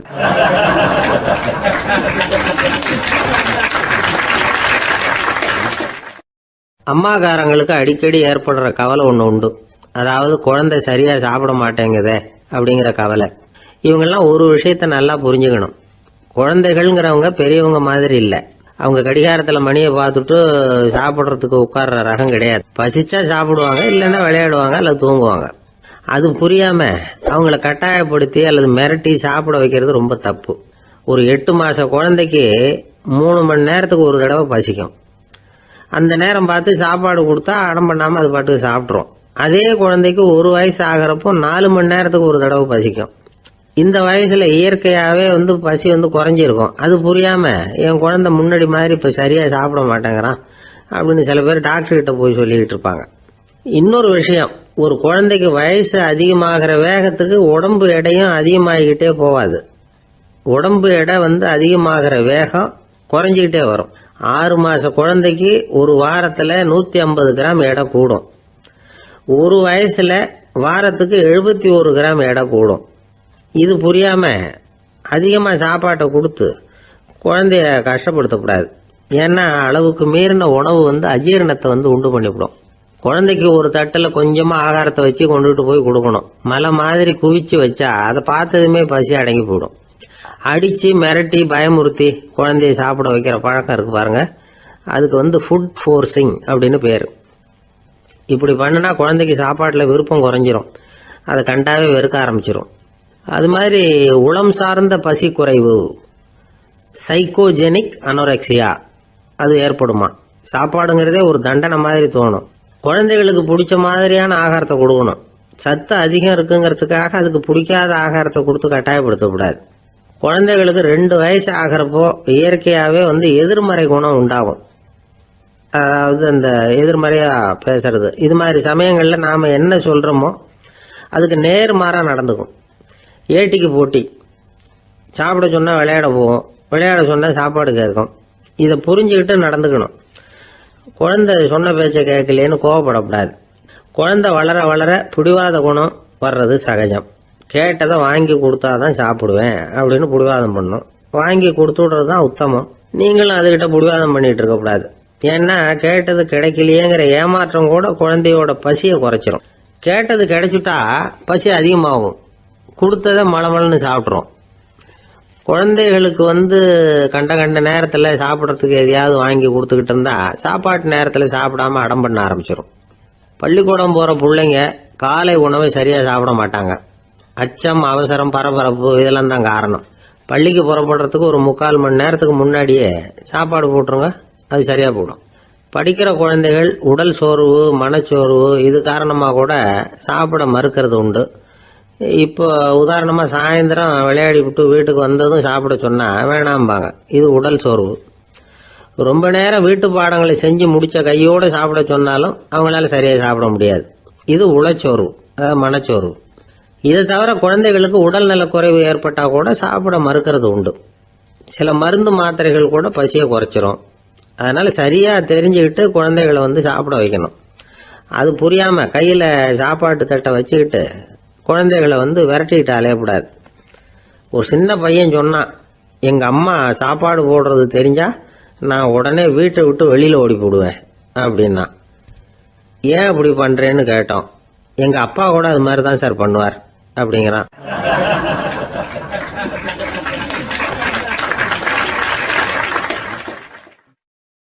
ஒரு அரசனும் அமைச்சரும் ஒரு நாள் ரொம்ப சாவகாசமாக பேசிக்கிட்டு இருந்தாங்களாம். அரசன் அமைச்சரை பார்த்து ஒரு கேள்வி கேட்டிருக்கார். ஏங்க அமைச்சரே, ஆசை இல்லாத ஒரு மனுஷனால இருக்க முடியுமா அப்படின்னு. ஏன் முடியாது, துறவி அப்படிங்கிறவங்கெல்லாம் அப்படிப்பட்டவங்க தானே அப்படின்னாராம் அமைச்சர். அவங்கெல்லாம் உண்மையிலேயே ஆசையை விட்டவங்க தானே அப்படின்னு கேட்டாரா ராஜா. அப்படிதான் இருக்கணும் அப்படின்னாராம் அமைச்சர். அப்படின்னா ஆசையே இல்லாத ஒரு உண்மையான துறவியை நான் பார்க்கணுமேன்னார். அது என்ன பிரமாதம், அதுக்கு நான் ஏற்பாடு பண்ணுறேன் அப்படின்னுட்டார் இவர். சொல்லிவிட்டு உடனே புறப்பட்டு போனார். அங்கே தேடினார். அப்புறம் தான் அவருக்கு புரிஞ்சுது உண்மை துறவியை கண்டுபிடிக்கிறது எவ்வளவு கஷ்டமான காரியம்னு. இருந்தாலும் ராஜா கிட்ட சொல்லியாச்சே உண்மை துறவியை காட்டுறேன்னு. இப்போ என்ன பண்ணுறது? ராஜா கிட்ட சொன்னபடி நடக்கலைன்னா அவருக்கு கோபம் வந்துடும். அமைச்சர் ஒரு யோசனை பண்ணார். அவருக்கு ஒரு வழி தெரிஞ்சுது. அதுதான் சரின்னு முடிவு பண்ணார். அதாவது அந்த ஊரில் அவருக்கு தெரிஞ்ச நாடக நடிகர் ஒருத்தர் இருக்கிறார், நல்லா நடிப்பார். அவரை போய் பார்த்தார். இதை பாருப்பா, எனக்காக நீ ஒரு காரியம் செய்யணும்னார். என்னன்னு கேட்டார் அவர். நீ ஒரு துறவி மாதிரி கொஞ்ச நேரத்துக்கு நடிக்கணும். ராஜா உன்னை பார்த்துட்டு போகிற வரைக்கும் நடி, அது போதும். அதுக்காக உனக்கு 10,000 ரூபா தரேன் அப்படின்னார். அவர் எந்த காலத்தில் இவ்வளவு பணத்தை மொத்தமாக பார்த்துருக்கார். அதனால் உடனே சரின்னு ஒத்துக்கிட்டார். அமைச்சர் அரண்மனைக்கு திரும்பி வந்தார். என்ன அமைச்சரே, இன்னுமா ஒரு உண்மையான துறவி கிடைக்கலன்னார். உண்மையான துறவி ஒருத்தரை இப்போ தான் கொஞ்ச நேரத்துக்கு முன்னாடி பார்த்து பேசிவிட்டு வர்றேன். அவர் நம்ம ஊருக்கு வெளியில் குளத்தங்கரையில் உள்ள ஒரு ஆலமரத்துக்கு அடியில் உட்காந்துருக்கிறார் அப்படின்னார் இவர். அப்படின்னா உடனே புறப்படுங்க அப்படின்னார் ராஜா. பரிவாரங்களோடு புறப்பட்டார். அங்கே அந்த மரத்தடியில் அந்த ஆள் வேஷம் போட்டுக்கிட்டு துறவி மாதிரி உட்காந்துருக்கிறான். ராஜா நேராக போனார். அந்த துறவி காலில் பொத்துன்னு விழுந்து வணங்கினார். உடனே ராணியும் அவர் காலில் விழுந்தாங்க. அடுத்தபடியாக அமைச்சர் விழுந்தார். அவருக்கு தெரியும் இது நம்ம ஆள் தான்னு. இருந்தாலும் என்ன பண்ணுறது, நேரம். அப்புறம் பரிவாரங்கள்லாம் துறவி காலில் விழுந்து ஆசீர்வாதம் வாங்கிட்டாங்க. ராஜா அப்புறமா தங்கத்தட்டில் பொண்ணையும் பொருளையும் வச்சு அந்த துறவிகிட்ட ரொம்ப பணிவாக நீட்டுறார். தாங்கள் தயவு பண்ணி இதை ஏற்றுக்கணும் அப்படின்னு வேண்டிக்கிட்டார். அந்த துறவி பற்று இல்லாமல் அதை பார்த்தார். எல்லாத்தையும் திறந்துட்ட எனக்கு இதெல்லாம் எதுக்காக அப்படின்னு சொல்லி அதை மறுத்துட்டாராம். ஆஹா, உண்மையான துறவியை பார்த்துட்டோம் அப்படிங்கிற ஆனந்தம் அரசருக்கு. ரொம்ப நிம்மதியாக திருப்தியாக திரும்பி வந்தார் அரண்மனைக்கு. அதுக்கப்புறம் அமைச்சர் யாருக்கும் தெரியாமல் அந்த துறவிகிட்ட ஓடினார். சொன்ன பிரகாரம் பணத்தை நீட்டினார். இந்தப்பா, நான் உங்ககிட்ட சொன்னபடி 10,000 ரூபா பணம் எடுத்துக்கோ அப்படின்னார். அந்த ஆள் ராஜா கிட்ட சொன்னது மாதிரியே எல்லாத்தையும் திறந்துட்டோம் எனக்கு இதெல்லாம் எதுக்காக வேணாம் அப்படின்னு விட்டாராம். நடித்த வரைக்கும் போதும்ப்பா, இனிமேல் இந்த நாடக வசனம்லாம் வேணாம், வேஷத்தை கலைச்சிரு, பணத்தை வாங்கிக்கோன்னார்.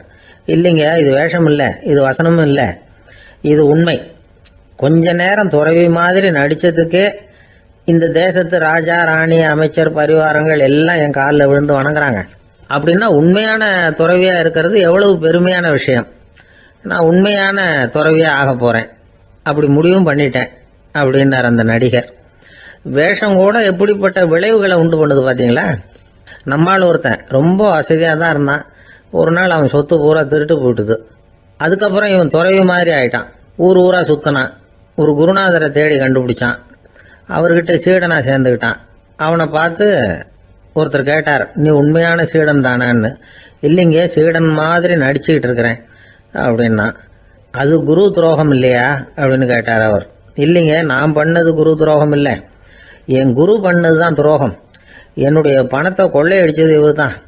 அதை எங்க வச்சிருக்காருன்னு கண்டுபிடிக்கிறதுக்காக தான் இவர்கிட்ட வந்து சீடனா சேர்ந்துருக்கிறேன் அப்படின்னானா.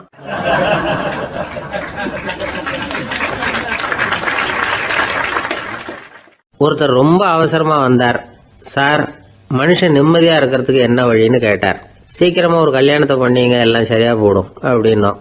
அவர் ஒரு மாதிரியா பார்த்தார். ஏற்கனவே எனக்கு கல்யாணம் ஆயிட்டுது சார், அதனால தானே நிம்மதியா இருக்கிறதுக்கு வழி கேட்கறேன் அப்படின்னார். சரி, இவர் ஒரு மாதிரியான கேஸ் அப்படின்னு நினைச்சுக்கிட்டு நம்மகிட்ட இருந்த ஒரு சின்ன புத்தகத்தை அவர்கிட்ட தூக்கி கொடுத்தோம். இதை படிச்சு பாருங்கன்னு. கல்யாணத்துக்கு பிறகும் சந்தோஷமா இருக்கிறதுக்கு என்ன வழி அப்படிங்கிற கேள்விக்கு அந்த புத்தகத்துல விளக்கம் இருந்தது. கணவன் மனைவிக்குள்ள சிக்கல் வராம இருக்கிறதுக்கு அதுல சில வழிகளை சொல்லி கொடுத்துருக்குறாங்க. அதெல்லாம் என்னென்ன அப்படிங்கறத இப்ப பார்க்கலாமா. குடும்பம்னு இருந்தா கோபம் வரதான் செய்யும். அது வந்துட்டு போகட்டும், பரவாயில்ல. ஆனா அந்த கோபம் ஒரே நேரத்துல 2 பேருக்கும் வந்துடாம பாத்துக்கணும். ஒரு சமயத்துல யாராவது ஒருத்தர் தான் கோபப்படணும், அடுத்தவங்க அமைதியா இருக்கணும். அதுக்கப்புறம் இவர் அமைதியான உடனே அவங்க ஆரம்பிச்சுக்கலாம். கோபமா ஏதாவது சொன்னா உடனே கோபமா பதில் சொல்லக்கூடாது. கொஞ்சம் பொறுத்து கோபம் தீர்ந்த உடனே அந்த பதில சொல்லலாம். அப்போ பதில் கோபமா இருந்தா கூட அது அவ்வளவு பெருசா தெரியாது. அற்ப விஷயத்துக்கெல்லாம் காய்ச்சி மூச்சுன்னு கத்திட்டு இருக்கக்கூடாது. உங்க 2 பேருக்குள்ள ஒரு தர்க்கம் ஆரம்பம் ஆயிட்டுதுன்னு வச்சுக்கோங்க. கடுமையா 2 பேரும் விவாதம் பண்றீங்க. உங்களில் ஒருத்தர் இதுல ஜெயிக்கணும்னா அது நீங்களா இருக்க வேணாம், அடுத்தவங்க ஜெயிக்கிறதுக்கு நீங்க துணையா இருங்களேன். அப்படின்னா நீங்க கொஞ்சம் விட்டு கொடுக்கணும், அவ்வளவுதான். ஏதாவது குத்தம் சொல்லணுமா, செஞ்ச தப்ப சுட்டி காட்டணுமா, விமர்சனம் பண்ணணுமா, பண்ணுங்க, வேணான்னு சொல்லல. ஆனா சொன்னதை அப்படி சொல்றத கொஞ்சம் அன்பா இதமா சொல்லுங்க. எப்போ நடந்த தவறுகளை எல்லாம் இப்போ போய் மறுபடியும் ஞாபகப்படுத்திட்டு இருக்க வேண்டாம். நான் அப்பவே சொன்னேன் இந்த புடவை வேணாம்னு, நீங்க தான் கேட்கல, இப்போ பாருங்க கிழிஞ்சு போச்சு இப்படின்னு கத்துனாங்க ஒரு அம்மா. எப்போ சொன்னீங்கன்னு கேட்டா ஒரு 10 வருஷத்துக்கு முன்னாடி தீபாவளி சமயத்துல அப்படிங்கிறாங்க. அது என்ன இன்னும் அப்படியே புதுசாகவே இருக்கும்? உங்களுக்கு அவர் தான் பெருசு, அவருக்கு நீங்க தான் பெருசு. அதை விட இந்த உலகத்துல வேற எதுவும் முக்கியம் இல்லைன்னு நினைக்கணும். நீ தான் என்னுடைய உலகம்னு எத்தனை தடவை சொல்லியிருப்பீங்க? அதெல்லாம் வெறும் வசனமா போயிடக்கூடாது. ஏதாவது ஒரு பிரச்சனையை பத்தி கடுமையா விவாதம் பண்ணிட்டு இருக்கீங்க, அதை அப்படியே பாதியில விட்டுட்டு படுக்கைக்கு போயிடக்கூடாது. சொச்சத்தை நாளைக்கு பேசிக்கலாம்னு. அப்படி போனா தூக்கம் வராது. பிரச்சனையை ஒரு முடிவு பண்ணிக்கிட்டு அதுக்கப்புறமா தூங்க போகணும். ஒரு நாள்ல ஒரு தடவையாவது உங்க ஜோடியை பாராட்டி நல்ல விதமா கனிவா ஒரு வார்த்தை சொல்லணும் அப்படின்னு தீர்மானம் பண்ணீங்க. ஏதாவது தப்பு பண்ணிவிட்டீங்கன்னா பரவாயில்ல, அதை ஒத்துக்கிறதுக்கும் மன்னிப்பு கேட்கறதுக்கும் தயாரா இருக்கணும். அது ஒன்றும் கேவலம் கிடையாது. வீட்டுக்குள்ள தானே கேட்க போறீங்க, வெளியில யாருக்கு தெரிய போதும்? எப்படியோ உங்களுக்குள்ள ஒரு சமரசம் ஆனா சரிதான். ஒரு தகராறுன்னு எடுத்துக்கிட்டா குறைஞ்சபட்சம் அதுக்கு 2 பேர் தேவை. தனியாவே உட்காந்துக்கிட்டு நான் இப்ப தகராறு பண்ணிட்டு இருக்கிறேன் அப்படின்னு யாரும் சொல்ல முடியாது. 2 பேர் தகராறு பண்றாங்கன்னா பொதுவா அந்த